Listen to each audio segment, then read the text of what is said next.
Capítulo 81 La Santa, 4. Cuando Vikir llegó por primera vez a los cuarteles donde solo se reunían pacientes gravemente enfermos, la reacción de los sacerdotes fue la siguiente. Este no es un lugar para un laico. Podrías estar infectado, sal ahora. ¿Ayuda? No la necesitamos, estás estorbando. Pero cuando Vikir comenzó a caminar entre los pacientes y a bendecirlos, las expresiones de los sacerdotes cambiaron. Así no es como se bendice.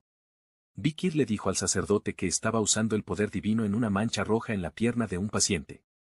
En general, la habilidad principal de un sacerdote es rezar a un dios para recibir una parte de su poder y usarlo para recrear algunos de los fenómenos celestiales en la tierra. En su forma más simple, el sacerdote le pide al dios compartir su poder, el dios acepta y envía el poder, y el sacerdote recibe el poder para sanar al paciente.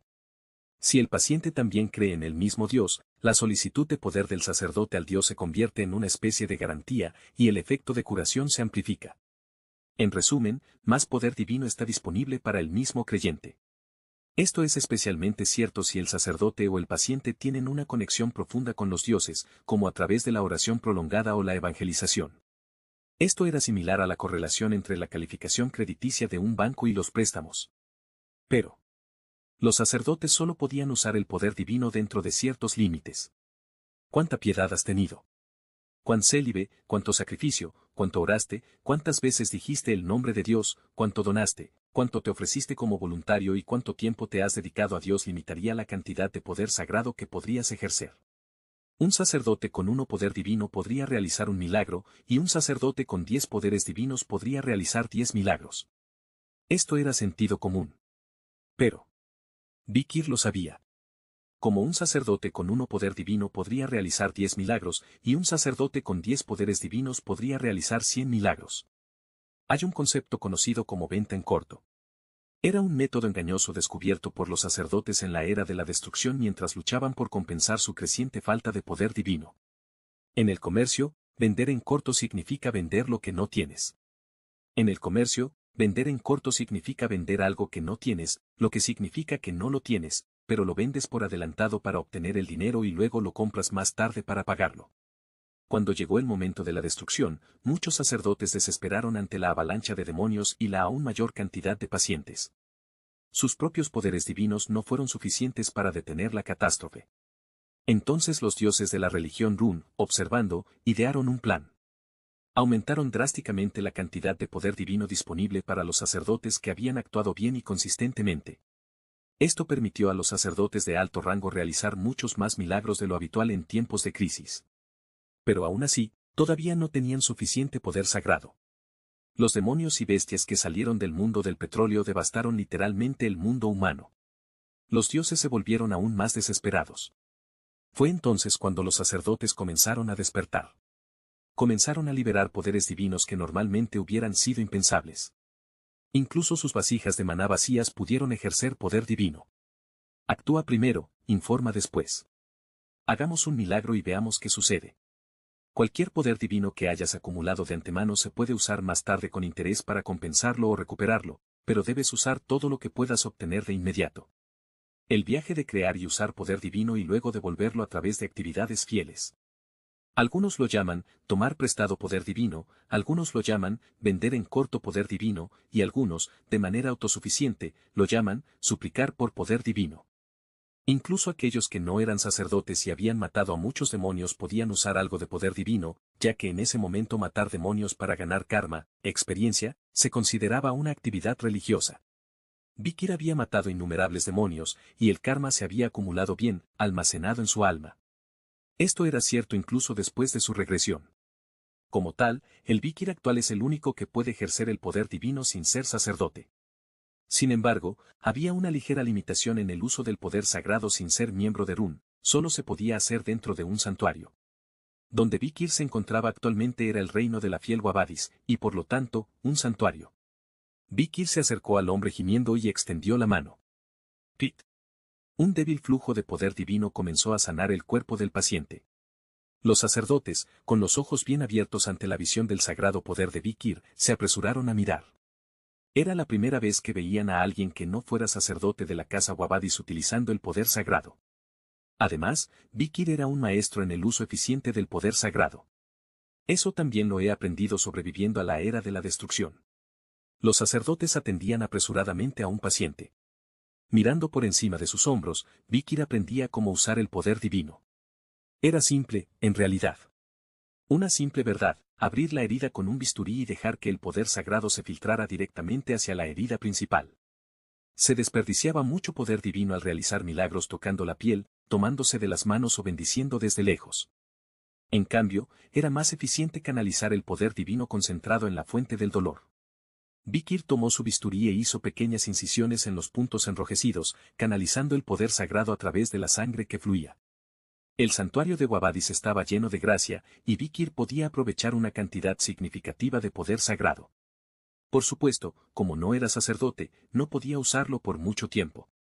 Y los sacerdotes que habían presenciado los milagros y actuaciones de Vikir empezaban a acercarse a él uno por uno. Las habilidades de supervivencia que cualquiera podía usar en la era de la destrucción eran consideradas inauditas e incomparables aquí. Además, la sorpresa de los sacerdotes aún no había terminado. Vikir había estado retrasando la propagación de la enfermedad combinando todo tipo de hierbas que había recogido de las aguas de las montañas rojas y negras. Era algo que había aprendido de los guerreros de Balik durante los últimos 2 años de vivir en la profundidad. Un medicamento que no detendría la plaga, pero retrasaría su propagación y el sufrimiento tanto como fuera posible. Hecho con recetas e ingredientes desconocidos para el imperio, aliviaba las fiebres y los gemidos de los pacientes, al menos un poco. Así, Vikir se movía entre los pacientes, soportando su suciedad y sus quejas, y sin embargo, los atendía a todos con calma y silencio. Esto, por supuesto, se hacía por una razón. Primero, para dar confianza a los sacerdotes de Wabadis; segundo, para llevar la esencia del agua sagrada a sus amigos en tierras lejanas; y tercero, por compasión hacia aquellos que habían muerto la muerte roja por su causa. Todos miraban el milagro de Vikir con la boca medio abierta. Entonces. Mamá. Mamá.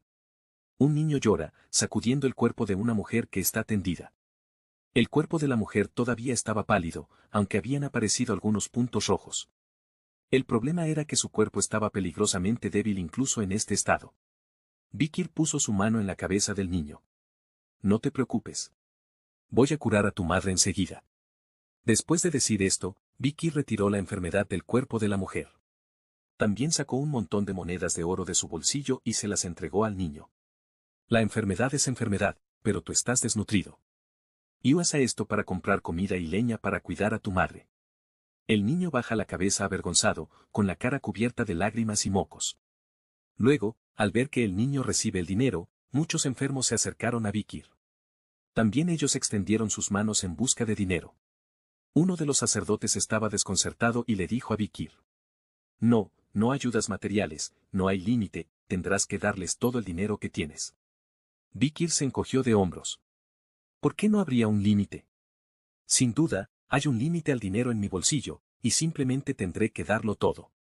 Con eso, Vikir repartió el dinero entre los enfermos que estaban a su alrededor y sus familias. Luego, Vikir descartó la bolsa de cuero vacía sin rastro de arrepentimiento y volvió a su trabajo. Los sacerdotes se quedaron atónitos, sorprendidos una vez más. St. Dolores era una de ellos. Ella contempló la amplia espalda de Vikir y recordó lo que había sucedido antes. Los jóvenes que habían coqueteado con ella.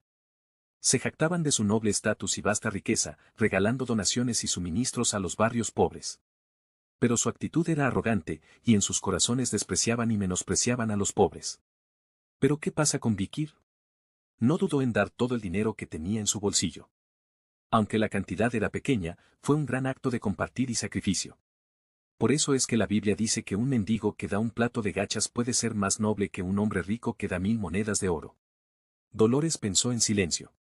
En un lugar donde reinaba la suciedad y la pestilencia, este hombre trabajaba más duro que cualquier otro para ayudar a los menos afortunados. Un hombre que parecía haber vivido en la primera línea de una feroz batalla. Este hombre con el aura de un peregrino, un buscador, un profeta. Este hombre tiene un alma triste y solitaria que no coincide con su cuerpo fuerte. Un hombre que se autodenomina un perro de caza, pero en su interior es un cachorro perdido y cansado. Este hombre está llorando y sangrando con su alma.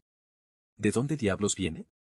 De repente, Dolores recordó una frase que había murmurado en voz baja hace algún tiempo. La teología es esencialmente un proceso para entender a los seres humanos, así que esto es inevitable. Y luego. Un golpe sordo. Un pulso palpitante, una corriente sanguínea rápida. Mi corazón cayó al fondo de mi pecho una vez, y luego volvió a subir. Un santo, y una joven de 16 años aún joven e inmadura. El corazón de Dolores latía rápido. Hacia el hombre sin rostro frente a él. Capítulo 82, La Santa, 5. Los sacerdotes de Wabadi se han reunido y han rezado día y noche, y toda la fase 3 ha tenido éxito. La esencia del poder divino, capaz de limpiar una gran área de plagas con una sola gota. Se hicieron 3 gotas de esta agua santa extremadamente concentrada como respaldo. Plani de la Verge, lágrimas de la Santa. Solo una gota fue suficiente para erradicar todas las plagas en los barrios bajos. Dolores recitó una oración de bendición y agradecimiento sobre las 3 últimas gotas de agua santa. Miren todos ustedes. Aquí está una mujer con su único hijo. ¿Conocen la aflicción de una madre que ve a su hijo ahorcado? Yo, la desafortunada que tuvo que criar al Hijo de Dios, aullé desde esa noche hasta la siguiente, y es tan doloroso que mi corazón no me sigue. Este día, oh mi hermoso y excelente hijo, será el día más amargo y doloroso para mí. La epopeya escrita por la primera santa brilla al consolar todos los santos sacrificios en este mundo. Entonces, 3 gotas de agua santa comenzaron a emitir una luz brillante. El arzobispo Mosgu se inclinó respetuosamente y colocó el pequeño frasco de vidrio que las contenía en una bandeja. Decenas de obispos lo siguieron llevando el agua santa. Se guardaría en una sólida bóveda subterránea profunda dentro de la residencia oficial de la rama de Santa Meque de la familia Cuobades. Pronto, una multitud de sacerdotes se reunió en el edificio principal de la familia Cuobadis para presenciar la procesión. Dolores sintió la incomodidad y el malestar en el aire. La ciudad santa de Wabadis había estado recientemente en medio de una guerra civil, y aquí estaban las 2 facciones principales, la antigua alianza y la nueva alianza, todas en un mismo lugar. La plaga, la muerte roja, era un problema enorme. De repente, un hombre de mediana edad con una apariencia grave y pulida miró a Dolores. Acércate. Mi ninfula, mi hija. Dolores vaciló ligeramente ante las palabras, luego bajó los ojos respetuosamente. Sí, padre. Con eso, caminó con pasos lentos y pequeños para pararse frente al hombre. Los ojos de Dolores se posaron en su rostro. Humbert L. Cubadis. Un hombre que ostenta el título de cardenal, la máxima dignidad de facto de la antigua orden, un puesto tan elevado que no hay lugar más alto excepto el Papa. Extendió la mano y acarició la cabeza de Dolores una vez, suavemente. Has hecho una gran dedicación esta vez. Me estás halagando. Dolores era muy cuidadosa con su padre.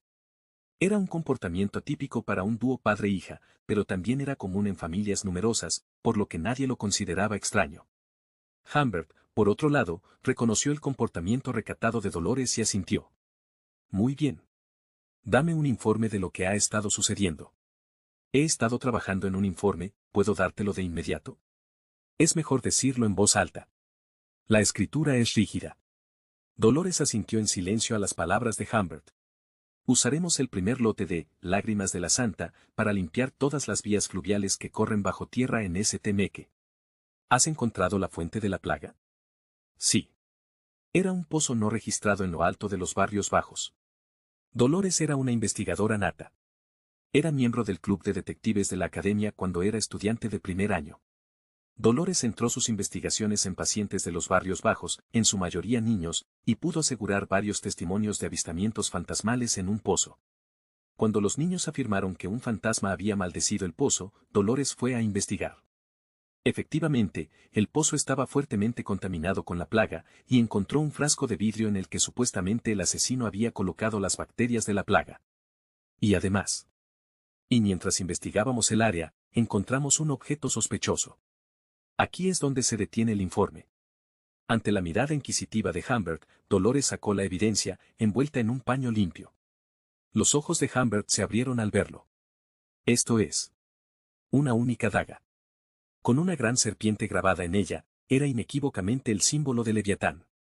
También junto a ella había un botón. Un botón dorado con una hoz y un martillo en él, claramente la marca del burgués magnate. ¿Dónde conseguiste esto? Cayeron en diferentes lugares junto al pozo. Luego, los ojos del cardenal Humbert se mueven rápidamente de un lado a otro. En su mente, la cadena de causa y efecto ya se estaba armando.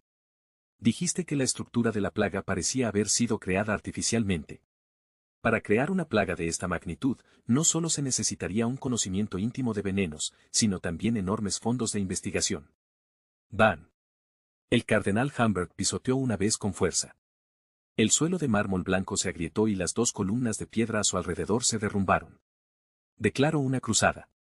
¿Cómo osan, vosotros viles víboras y amantes osar blasfemar? Incluso el emperador se somete a la voluntad de los Cubadis. ¿Cómo se atreven estas viles criaturas fabricantes de veneno y codiciosas de dinero a hacer tal desafío? De hecho, había una corriente subyacente de conflicto entre las 7 familias del imperio. Dolores permaneció en silencio, con la boca abierta. Entonces, algo salió de la boca del cardenal Humbert que hizo que sus ojos se abrieran de par en par. ¿Dijiste perro de la noche? Dijo Humbert, su apuesto rostro contorsionado. Él también es sospechoso. Llévenlo y pónganlo ante la Inquisición. Hagan que escupa todo lo que sabe. Ante esto, Dolores entró en pánico visiblemente. Su sereno y frío comportamiento se desmoronó en un instante. Lucía como cualquier otra chica de 16 años y gritó con urgencia. Él no es culpable. Dolores protestó de repente, y la expresión de Humbert se endureció por un instante. Él. Humbert miró a Dolores incrédulo. Hija, ¿qué estás diciendo? Dolores, la hija que siempre se había movido con tanta sumisión, sin una palabra de protesta. Había sido una buena hija que nunca había ido en contra de los deseos de su padre desde que nació, excepto contra sus enemigos en la nueva orden. Pero, ¿qué pasa ahora? Dolores encontró la mirada de Humbert, con los puños apretados y temblando. Era como si estuviera decidida a defender la existencia del perro de la noche. No hay forma de que un hombre tan dedicado a los pobres pueda ser malvado. Dolores había escuchado los testimonios de muchos pacientes. Un hombre que se quedaba despierto toda la noche para atenderlos, diciendo una y otra vez que lamentaba lo que había hecho. Un hombre que usaba poderes divinos, aunque débiles, y que regalaba todas sus posesiones a sus pacientes. ¿Por qué les decía que lo sentía a sus pacientes? Por no poder curarlos más rápido o mejor. Si ese era el caso, Dolores lo sentía profundamente. Le daba pena a la gente enferma cada vez. Luego otros le preguntarían por qué se sentía mal. O más bien, ¿por qué alguien que debería estar agradecido se disculparía? Pero aún así, Dolores se sentía mal. Siempre sentía pena por todos. Y el perro de la noche lo entendía. Empatizaba con ella. Recordó una conversación que había tenido con el perro de la noche no hace mucho. Fui lo suficientemente afortunado como para nacer con poderes divinos, pero soy débil en cuerpo, mente y fe. Alguien tan fuerte como tú debería haber nacido con estos poderes. ¿Por qué Dios la eligió para ser una santa? Hay muchas otras personas con una fe fuerte que no tienen poderes divinos. ¿Por qué le dio el título no merecido de santa? El perro de la noche se volvió hacia Dolores, con la cabeza inclinada y llorando. El hecho mismo de que estés tan angustiada y apenada debe ser la razón por la que los dioses te eligieron. Debe ser el amor de los dioses del que hablas lo que brilla en los lugares más bajos y fieros. Dolores no pudo evitar suspirar suavemente. Las palabras eran reconfortantes, como si las hubiera pronunciado una santa veterana que había visto todos los altibajos. Este consejo le llegó como un golpe en la puerta de su yo futuro a su yo presente. Como una sabia santa de la era clásica, o una hermana mayor a quien emular y seguir. Observando al perro de la noche, se sintió un poco así. Cuando sea mayor, ¿podré decir las mismas palabras que acabas de decir? Tal vez lo hagas. Respondió extrañamente, dando a Dolores una leve sensación de confianza. La chica de 16 años admiró eso. Tal vez por eso estaba tan decidida sobre la inocencia del perro de la noche frente a su padre, el cardenal Humbert. Pero, cuanto más vigorosamente Dolores se defendía, más se endurecía la expresión de Humbert. Luego, Humbert hizo señas a varios obispos. Prepárense para un arresto urgente. Nos reuniremos y lo interrogaremos. Las súplicas de Dolores no sirvieron de nada. Humbert se alejó con un aire aún más asesino que antes y se dirigió a las habitaciones donde se suponía que se alojaba el sabueso de la noche. Dolores siguió a Humbert en pánico. Estaba dispuesto a lanzarse y abrazar al sabueso de la noche si fuera necesario. Pero todos los que estaban parados frente a la cabaña no pudieron evitar abrir los ojos de par en par. Zumbido. Una cabaña vacía. Las cortinas tragaron el viento que entraba por la ventana rota y se hincharon como fantasmas. Un sabueso de la noche, ya no estaba allí. Los gritos urgentes del sacerdote desde abajo revelaron la situación. Hay problemas. Se ha perdido una gota de las lágrimas del santo. En ese momento. Ah. Dolores abrió la boca en silencio. Ahora tenía una vaga idea de por qué había venido aquí. Y la vaga certeza de que ahora que había cumplido su propósito, nunca lo volvería a ver. Mientras Humbert y los paladines se preocupaban y organizaban un grupo de búsqueda, Dolores miraba por la ventana hacia la oscuridad. Las habitaciones vacías, las ventanas rotas y la brisa fría le devolvieron la realidad. Sad. Su corazón volvió a hundirse una vez más. Era un latido diferente al anterior. Capítulo 83 Enfermedad de Amor 1. Aiben tuvo un sueño. Su primer recuerdo fue de ser destrozada por llamas abrasadoras y garras afiladas. Cérberes, el perro de 3 cabezas del infierno. Esta peligrosa bestia emergió desde las profundidades de un pozo de petróleo y exhaló aire caliente, además de mostrar sus dientes a los intrusos que irrumpieron en su territorio. A medida que Madame de las 8 patas, la diosa de las profundidades, ampliaba su territorio, los guerreros de Balik se vieron obligados a seguirla.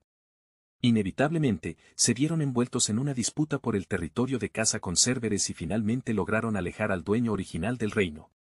En el proceso, Aiben resultó gravemente herida y fue abandonada por la manada. Pensó que iba a morir, pero, aún le quedaba mucha vida por delante. Esclavistas imperiales que exploraban la jungla la encontraron muriendo, le dieron una atención médica mínima y la vendieron como esclava. Arrojada a una fría jaula por seres humanos sin compasión ni lágrimas, Aiben temía la muerte, o algo peor, la perdición. Ahora era evidente que nunca saldría de esa jaula, sino que se marchitaría y moriría en agonía. Su libertad para recorrer las vastas profundidades había desaparecido y su honor como orgullosa guerrera sería mancillado. ¿Qué sería de ella? ¿Viviría una vida miserable como títere del codicioso imperio de Fati?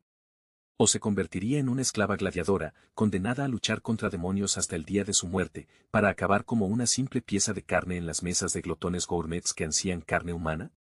El cuerpo y la mente de Aiben se debilitaron debido a sus heridas supurantes, su fiebre creciente y el hecho de no haber bebido agua durante días. Mientras la orgullosa guerrera de la jungla caía al suelo, con sus alas rotas, muriendo lentamente. Ocurrió un milagro. Apareció un chico con una luz blanca. Él levantó con naturalidad el velo de oscuridad sobre el destino de Aiben y arrojó un rayo de luz brillante. Sus ojos se posaron de inmediato en su hermosa apariencia, su destreza en combate y, sobre todo, su valiente y majestuoso comportamiento, que nunca había visto antes en su vida. ¿Había habido alguna vez un guerrero de su edad capaz de tal fuerza? Ni siquiera entre los fuertes y valientes guerreros de Balik había un hombre de tal excelencia, entre un imperio que solo los consideraba astutos y sucios. A través de su conciencia que se desvanecía, Aiben observó cómo los traficantes de esclavos que la habían maltratado, tratándola como un animal, como ganado, eran arrastrados, todos muertos o con sus miembros arrancados. Esa noche sangrienta. El chico la sacó de la jaula y la envió de regreso al hogar que siempre había soñado. Y desde entonces, Aiben nunca olvidó el rostro del chico. Aiben ha cruzado constantemente las fronteras del imperio con la única intención de encontrar a Vikir. Invadir el imperio significaba arriesgar su vida. Cruzó la frontera, a veces en grupos, a veces sola, para encontrar al chico. Viviendo en una pequeña comunidad en la jungla, no tenía idea de que hubiera tantos imperiales. Pero el chico era extraordinario, y sabía que si seguía buscando entre la multitud, algún día lo encontraría. Uno por uno, los otros compañeros de Balik alcanzaron sus objetivos. Un hombre de Balik secuestró a una mujer del imperio para hacerla su esposa, y una mujer de Balik secuestró a un hombre del imperio para hacerlo su esposo. Uno por uno, sus compañeros tuvieron éxito, pero Aiben continuó su búsqueda. Ella estaba esperando. A quien un día llegaría milagrosamente. Era inevitable. Mientras todas las demás chicas de su edad habían capturado y emparejado con hombres adecuados, Aiben permaneció firmemente sola. Ni siquiera miraba a otros hombres. Hasta que un día, Aiben conoció a un chico. Un chico, el mismo chico de la noche anterior. Pero en sus brazos estaba otra mujer. Una mujer. Aiben sintió un fuego negro hirviendo en su pecho, un fuego que ardía solo en el mundo del petróleo. Pero Aiben era una mujer tranquila, y rápidamente dominó las llamas dentro de ella. Decidió dejar de lado el favoritismo pasado del chico hacia las mujeres. No se trataba del pasado que no se podía cambiar, sino del futuro que podrían construir juntos. El problema era que el chico no encajaba en sus planes en absoluto. El chico se había vuelto más fuerte desde su última reunión. Luchó brillantemente contra varios guerreros de Balik, demostrando ser extraordinario una vez más. Cada vez que veía al chico, más lo deseaba. Poseerlo. Tenerlo como suyo. Y ese deseo crecía más fuerte mientras observaba al chico lanzarse contra Madame Ocho Patas, imperturbable. En Balik, a los valientes guerreros se les trata como tal. El chico se lo merecía. Así que Aiben se volvió para huir. Quería salvar al chico, aunque eso significara ser atrapada por la aterradora Madame. ¿Cómo podía siquiera pensar en enfrentar a esa criatura monstruosa? Sus piernas temblaban y le brotaba un sudor frío, pero aún así, Aiben superó su miedo. En un momento de crisis, lanzó el lazo y logró liberar al chico de las 8 patas de la Madame. Luego, Aiben llevó al chico de regreso a la tribu, su cuerpo arruinado por su lucha contra la Madame. Hubo algunas reacciones negativas. A los viejos gruñones no les gustaban los forasteros del imperio. Los rumores de que el chico podría tener vínculos con los Baskerville, némesis y archienemigos de Balik, llevaron a muchos a sugerir que debía ser ejecutado. Fue Aiben quien se negó firmemente. Argumentó que el chico le había salvado la vida y que mantenerlo con vida beneficiaría a la tribu. Y su visión fue acertada. Cuanto más se recuperaba el chico, mejor para la tribu. Participaba en cacerías, traía presas grandes, reprendía a los comerciantes que siempre habían tratado mal a los nativos e incluso proporcionaba remedios para la plaga. Aparte de eso, los días de convivencia en la aldea comenzaron a pasar como un rayo. Los días de bromear entre ellos, consumir decocciones de genitales de oso, cazar juntos y bañarse en las aguas termales se mezclaban en un sueño lechoso y ensoñador. Desde hacía un tiempo, Aiben deseaba realmente al chico. Era un sentimiento que desde hace tiempo trascendía el simple concepto de posesividad. Justo en ese momento. Cariño, levántate. Alguien sacudió a Aiben mientras dormía. Levantó sus párpados pesados y miró directamente hacia adelante con la visión borrosa. Podía ver el techo tejido de paja. Ahora Aiben estaba acostada en la cama, sudando profusamente. Estaba enrojecida, su temperatura estaba subiendo, había perdido el apetito, sudaba abundantemente y estaba deshidratada. Con dificultad, Aiben giró la cabeza para mirar a la figura junto a ella. El jefe de Balik, Aquila, la observaba con preocupación. Aquila limpió el rostro de Aiben con un paño húmedo y habló. No dejabas de buscar a Vikir en tu sueño. Es tan doloroso, madre, ¿podría ser la muerte roja? Aiben dijo, jadeando. Entonces Aquila entrecerró los ojos y examinó todo el cuerpo de su hija. Aiben yacía desnuda sobre la cama. Su temperatura estaba aumentando y sudaba profusamente. Todo su cuerpo estaba enrojecido. Pero no había manchas evidentes. Aquila reflexionó. Los síntomas son un poco diferentes de los otros niños con la muerte roja, tal vez sea, tal vez no lo sea. Mientras reflexionaba, Aiben frunció el ceño y se aferró el pecho con la mano. El dolor está empeorando, me duele el pecho, mi cuerpo está caliente y siento que mi corazón se está secando. Agárrate, chica. Vikir estará aquí pronto.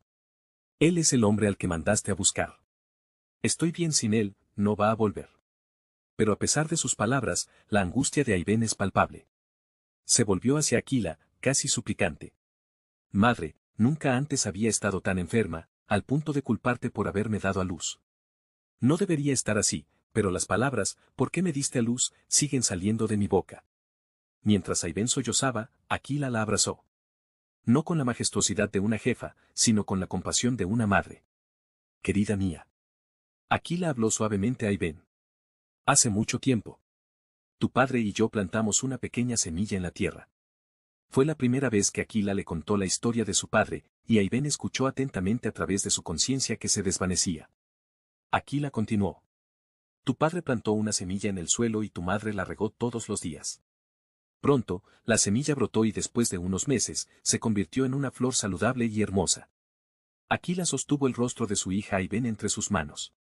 Aiben miró a Aquila con ojos llorosos.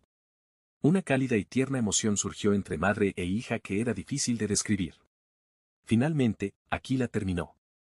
Y así recogimos la flor, la aplastamos, exprimimos el jugo de ella, la empapamos en tabaco, la fumamos y, en un estado aturdido y eufórico, tuvimos relaciones sin protección. Ese día naciste tú. Oh, y tu padre fue ejecutado por tu abuelo al día siguiente por jugar trucos maliciosos con drogas. Ayben se sintió un poco derrotada después de descubrir el secreto de su nacimiento. Mi cuerpo duele aún más, madre. Espera un poco más. Si Vikir viene con una manera de curar la plaga. Olvídalo, no tortures mis esperanzas, no va a volver. ¿Qué esclavo en el mundo regresaría cuando se le quita la correa?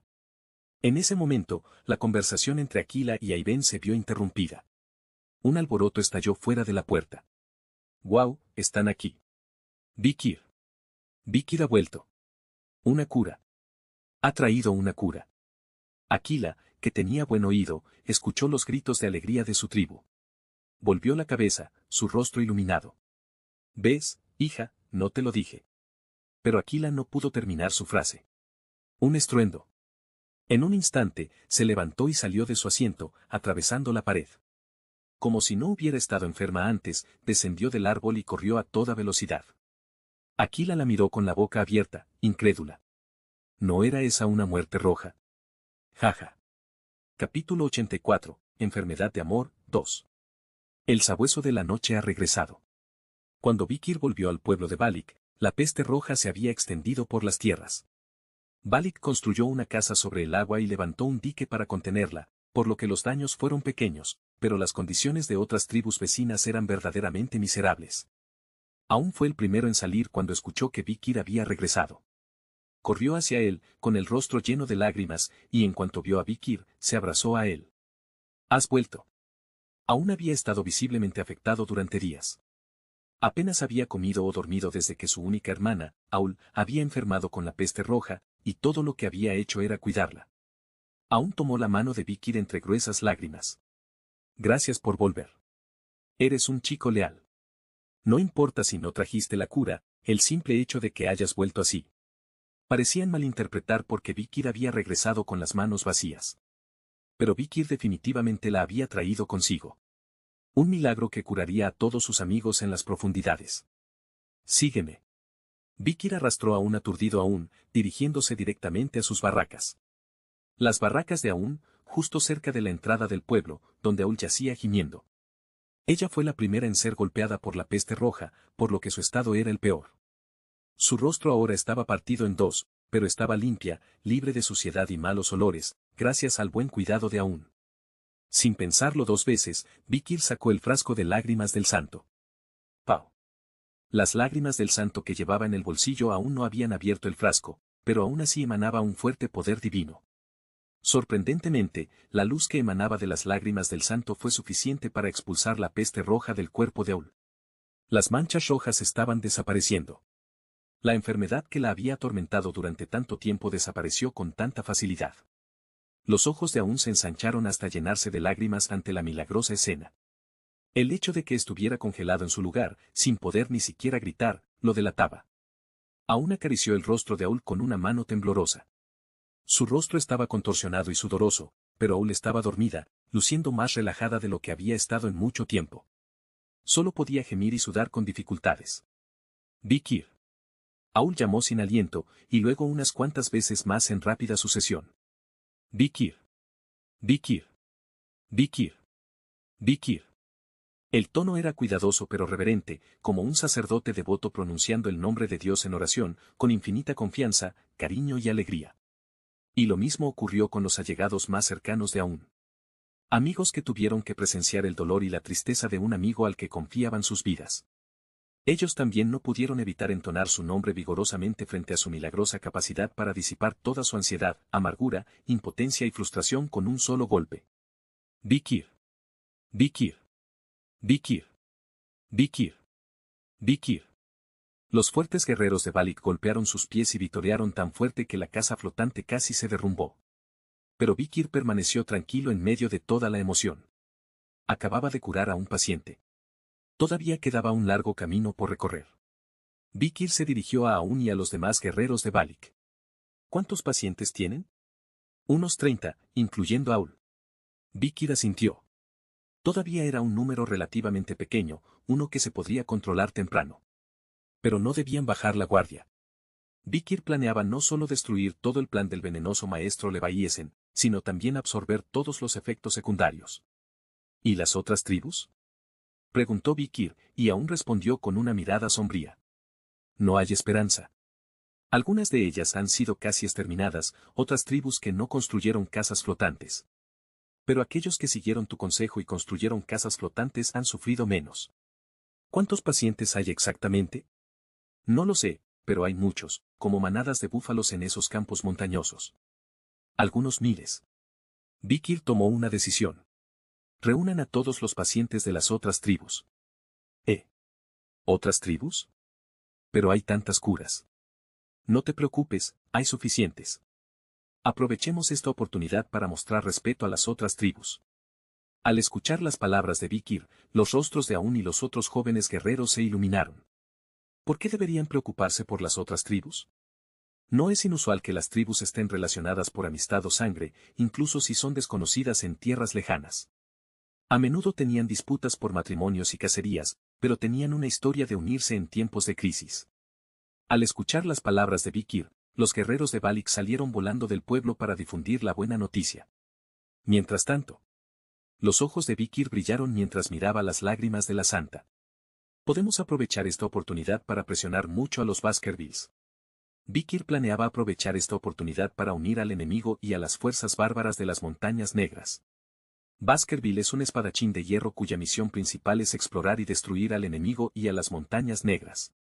Los mayores enemigos de Baskerville no son las otras 6 casas del imperio. Son sus enemigos, los nativos de las Montañas Negras. El clan guerrero Balik, el clan chamán Rococo y muchas otras facciones nativas son los enemigos más temidos de Baskerville. Ellos atraviesan las hojas del bosque con sus cuerpos desnudos y pisan descalzos el suelo del bosque, que parece estar lleno de clavos y puntas. A miles de pasos de distancia, las flechas golpean las hojas de sauce, y hachas y espadas cortan a grandes bestias por la mitad. Así es la vida diaria de los nativos de la Montaña Roja y Negra. Si Decker pudiera ganárselos con sobornos, podría enfrentarse a toda la familia Baskerville por sí solo. Además, si los nativos pudieran frenar la plaga a tiempo y fortalecerse, naturalmente podrían ejercer presión sobre los Baskervilles y el imperio. Para que eso suceda, debemos mantener buenas relaciones con ellos. Vikir es ahora un héroe de Balik. Pero ahora está a punto de convertirse en el héroe de toda la tribu de la jungla. Las malas acciones de Leviatán, el extremista, estaban funcionando a favor de Vikir.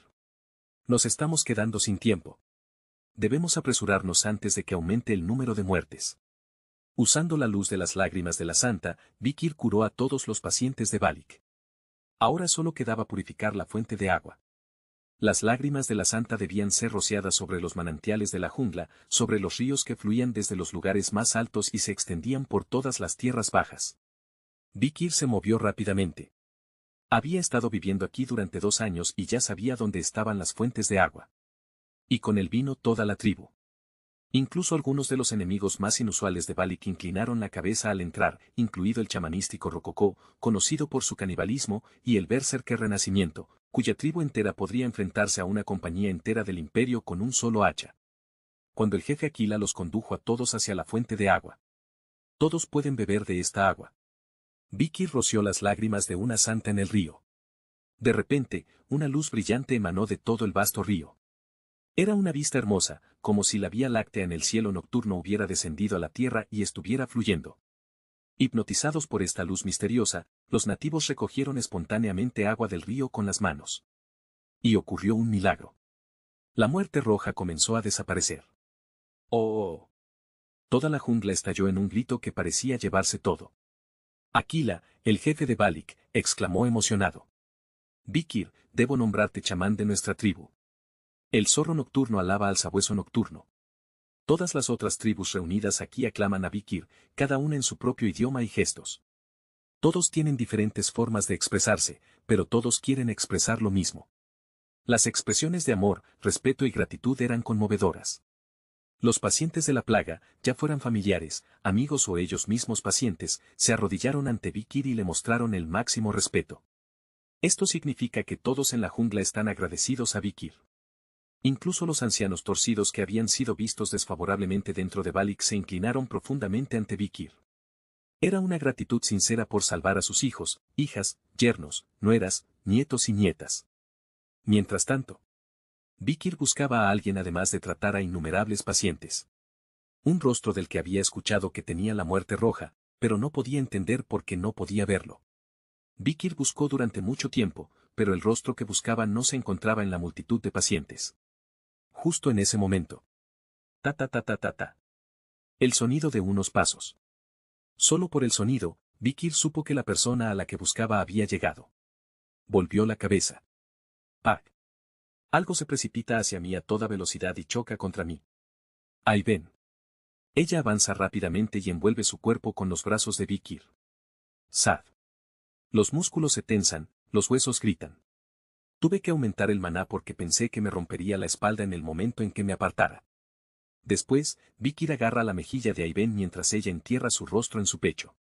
Pensé que tenías la muerte roja. Pero el rostro de Aiben, mirando a Vikir, estaba intacto. No había enrojecimiento en su cuerpo, ni sudor. Su tez era normal. Lo único que le molestaba era el rubor juvenil en su rostro. Por si acaso, Vikir le roció un poco de agua bendita en la cara, pero el rubor no desapareció. Ella se miró a sí misma con una expresión confundida. ¿Qué es? Se rascó la cabeza confundida. Luego miró de nuevo el rostro de Vikir y dijo. Te sientes mejor, ¿verdad? Capítulo 85. La Ilíada, 1. Habían pasado varios días desde que Vikir regresó a la aldea de Balik. La peste roja había sido completamente erradicada, pero sus secuelas aún estaban lejos de terminar. Aunque se habían librado de los horrores de la plaga, muchos estaban débiles debido a la deshidratación y los malestares estomacales, y se necesitaba mucha alimentación para los enfermos. Así que los guerreros no afectados cazaban intensamente para conseguir comida para sus familias y amigos. Vikir y Aiben estaban entre ellos. Es achachach. Lo encontré. Aiben fue el primero en avistar a la presa. Los sentidos de Vikir estaban agudizados y sabía dónde estaba. Hace 2 años, cuando Aiben decía, mira, ahí está, y señalaba con su dedo, Vikir solía decir, ¿dónde? No lo veo. Pero ahora Vikir es casi tan bueno como Aiben para detectar presas. La presa en la que Vikir y Aiben tienen los ojos puestos es una que ya han encontrado antes. Gu gu gu gu gu gu gu. En una rama, una serpiente se traga entero a un gran jaguar. Una boca tan grande como la de un pez gato, un hocico extrañamente plano y dientes afilados como cuchillas. Mususu. Índice de peligro, A+. Tamaño, 32 metros. Ubicación, cresta 8, montañas rojas y negras. Nombrada, serpiente intestino de cuerpo completo. Una serpiente cuyo cuerpo entero está formado por intestinos. Presume de tener una boca y un apetito tan grandes que puede tragarse a un elefante de un solo bocado, y se dice que la gigantesca Mususu, que ha existido desde tiempos inmemoriales, puede tragarse un país entero. Son famosas por moverse en silencio mientras se arrastran por el suelo o nadan en el agua. A simple vista, no parecería que fuera una serpiente en absoluto. Incluso en comparación con otras Mususu comunes, este individuo antiguo es más del doble de grande. Pueden llegar a medir hasta 40 metros de longitud, pesar más de 5 toneladas y tener una brida en el medio del cuerpo de hasta 3 metros. Considerando que el individuo promedio deja de crecer entre los 25 y 30 metros de longitud, eso es un tamaño impresionante. Aiben examinó cuidadosamente a la serpiente. Se llama Kaa, y es un rival de Gustav, el lagarto del pantano lejano. No hay otra criatura en esta región que pueda igualarlo. Aiben tenía razón al ser cauteloso. La gigantesca Mususu llamada Kaa no solo era enorme, sino que no hacía ningún ruido al moverse. Su coloración protectora natural, sus movimientos silenciosos y su abrumadora fuerza y tamaño eran suficientes para mantenerlo como la fuerza dominante en la región. Pero hoy había encontrado a su igual. Vikir mostró sus colmillos a la serpiente. Eres viejo. Es hora de pagar la deuda de la temporada de lluvias. Una vez antes, había atacado una aldea de Balik. Fue una noche de lluvia torrencial. Bajó por el río desbordado y atacó a los guerreros de Balik. Vikir había luchado contra él con su carne de Baskerville, pero no pudo ganar y solo pudo ahuyentarlo. Para entonces, el agua había subido tanto que también fue arrastrado por la corriente. Ahora el agua ha bajado y él ha recuperado su territorio. Debe haber recuperado mucha fuerza. Mira, tiene una gran barriga. Aiben señaló el centro del cuerpo de la gigantesca serpiente. Además del jaguar que acababa de engullir, el estómago de la serpiente parecía contener varias otras bestias.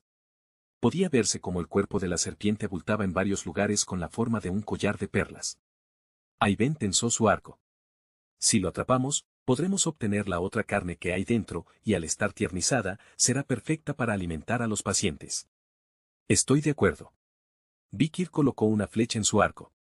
Ayben le dio un empujón a Vikir y tensó la cuerda. Se necesita mucha fuerza para tensar un arco. No es de extrañar, dado la tensión al estirar la cuerda del arco. Los arqueros necesitan más fuerza en los brazos que la mayoría de los usuarios de armas contundentes. Especialmente porque el arco de Ayben tiene una construcción única, con 5 cuerdas y hasta 10 flechas en la cuerda.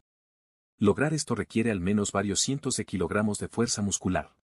Obviamente, es una disciplina mucho más difícil que manejar una espada o maza. Y entonces.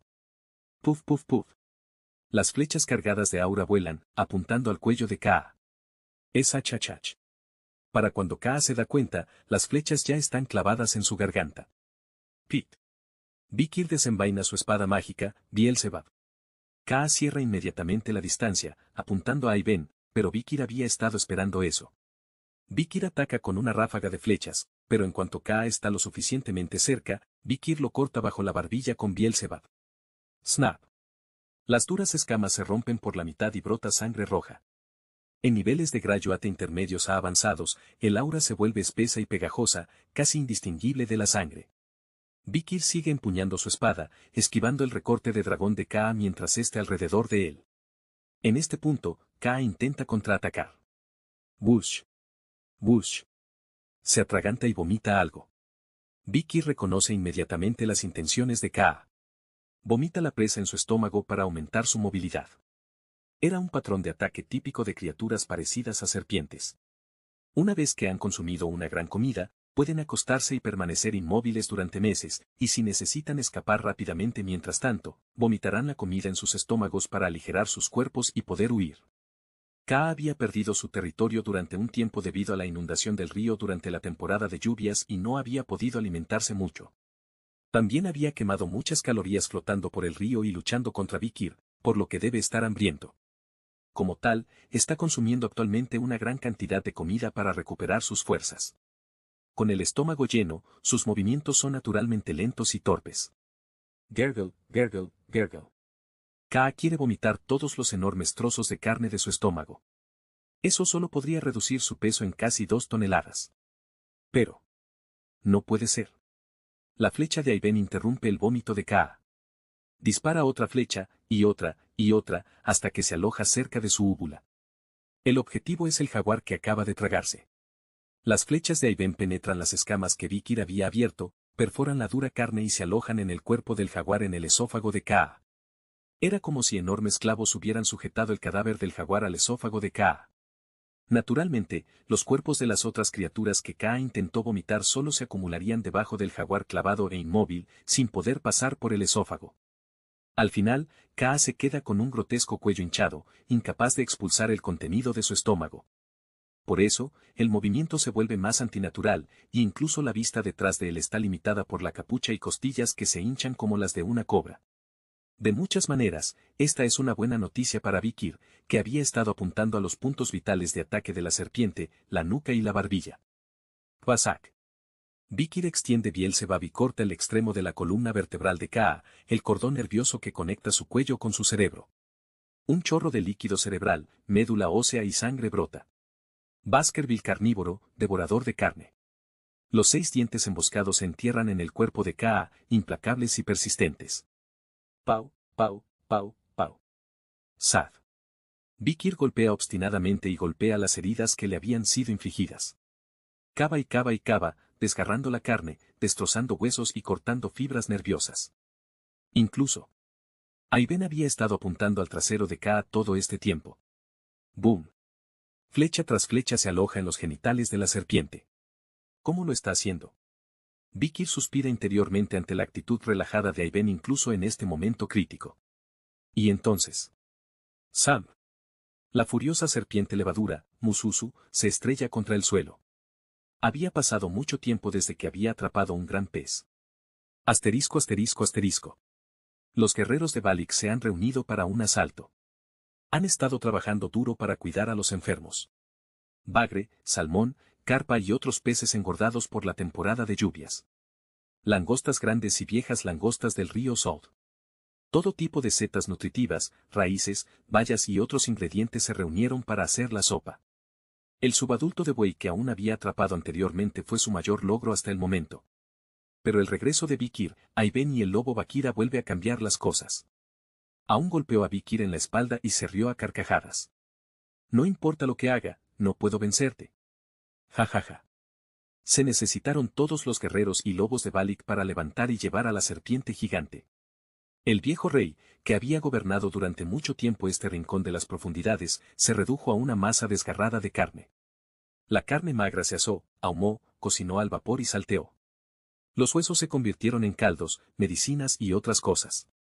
Las entrañas y la sangre se hervían en agua y se convertían en sopa. La carne de serpiente altamente nutritiva, salteada en aceite y asada hasta que estuvo grasosa y dorada, estaba restaurando de manera confiable la fuerza de los pacientes.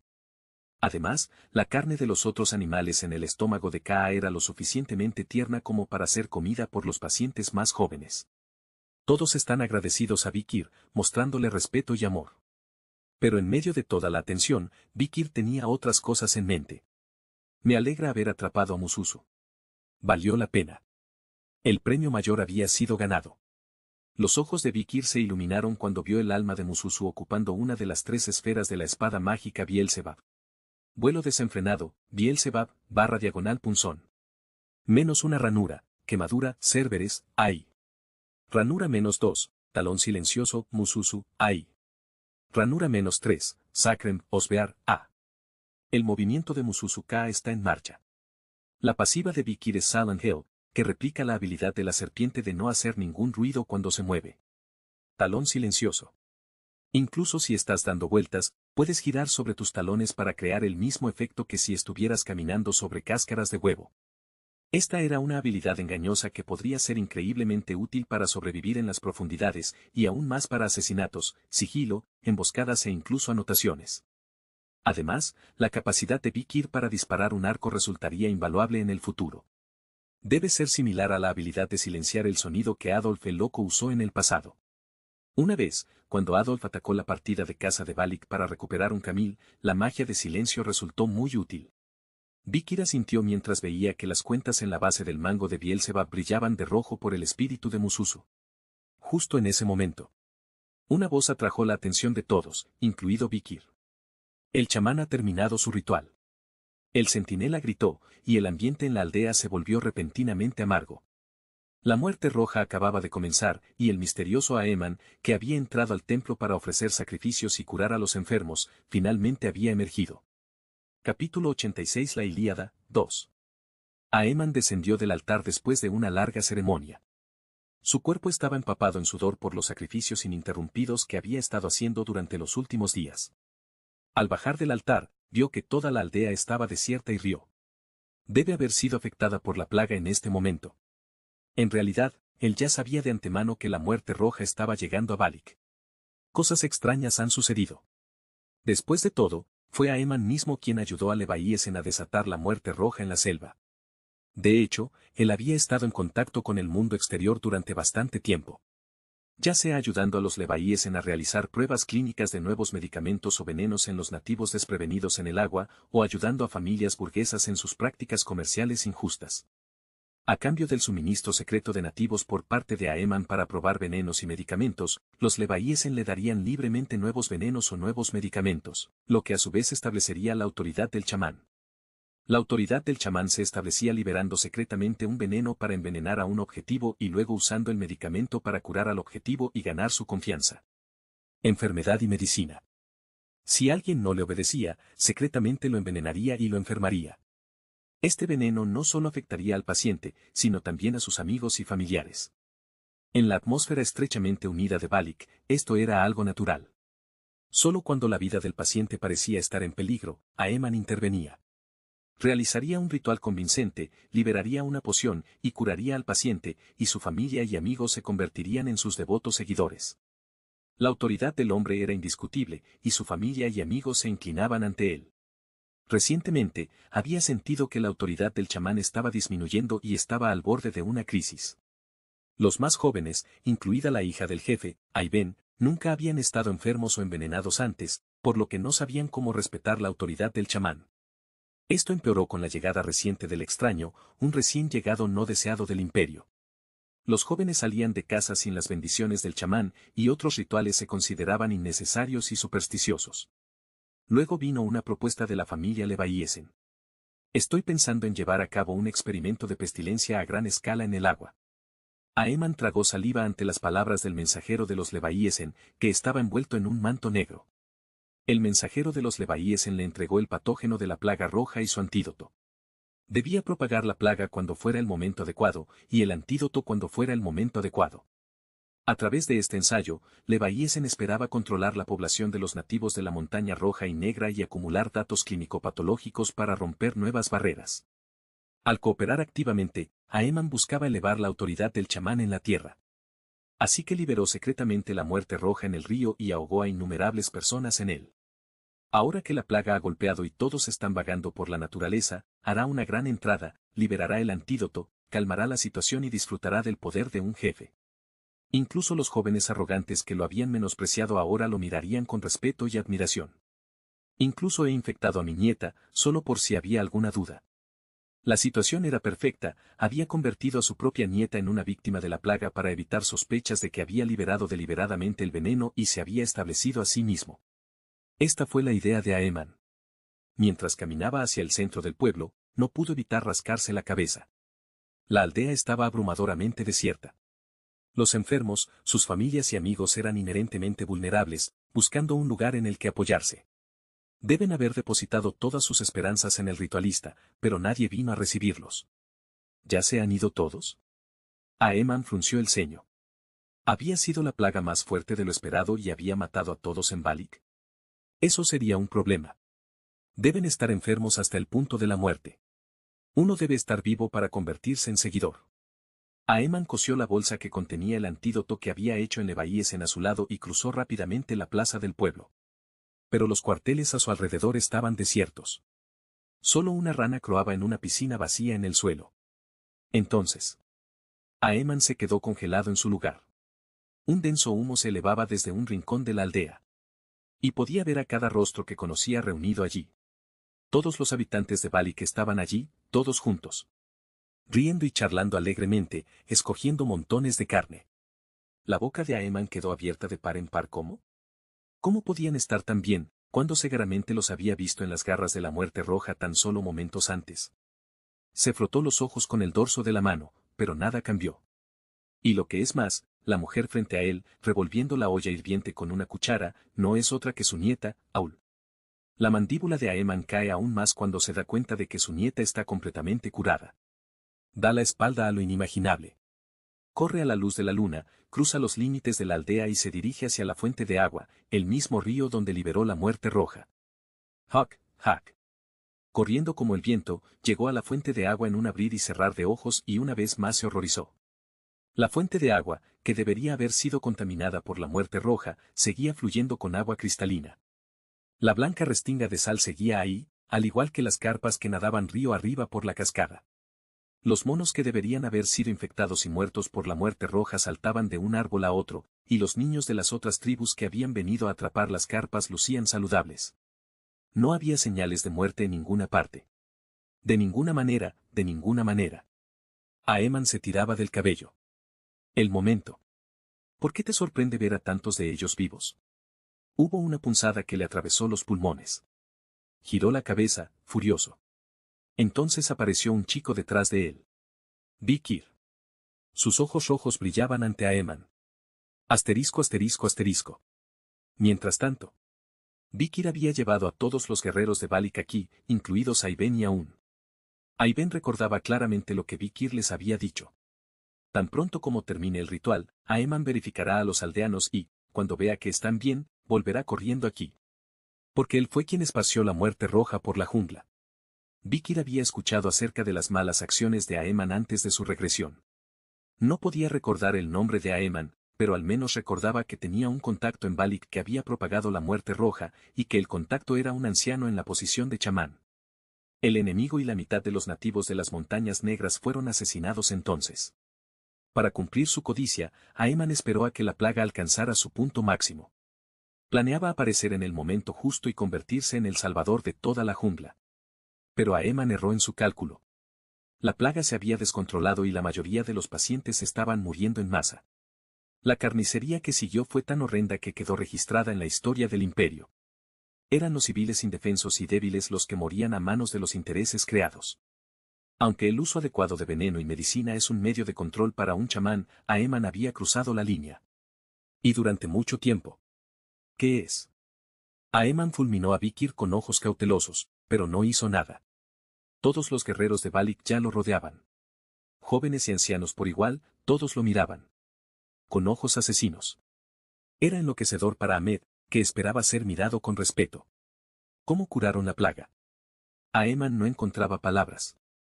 Entonces alguien se interpuso frente a él.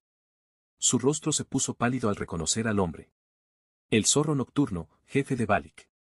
Águila miró fijamente a Aeman con una mirada feroz. Sostenía un pedazo de papel en su mano, un documento oficial que había obtenido personalmente anoche cuando viajó al imperio.